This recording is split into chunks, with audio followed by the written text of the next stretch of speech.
Ayan. So, maganda po dito,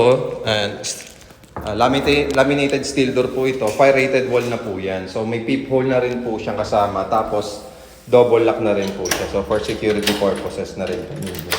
So, ito po yung sinasabi ko, sir, yung sa abang sa internet natin. So, may 2 slots dyan for the internet connection. Pwede yung isa sa Globe, pwede yung isa sa Converge. So, pwede naman po kayong mamili. Tapos dito, sir, sa toilet and bath natin, ayan po yung mismong unit niya. Okay? May abang na rin pong shower head, kasama na po yan, toilet and bath fixtures. Tapos ito po yung granite countertop. May grease trap po sa baba, sir, para in case po na may dumi po dito, na dumiretso po, hindi po siya magbabara po. Yes, diyan po niyo masasala. And then, ito na po yung mismong unit. So, ito sir, kasama na po itong window blinds natin. Libre na rin po yan. And then, may exhaust po. And then, ito po ang ating window.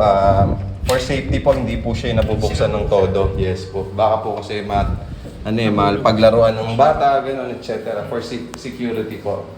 Safety feature po niya. So, yung rooms po natin, equally divided lang po yan, sir. Nakasara lang po kasi yan. Yan po siya. So, 4 naman sir yung elevator po natin. Isa dito, isa doon, sa kabila rin. And then, 4 din po yung fire exit.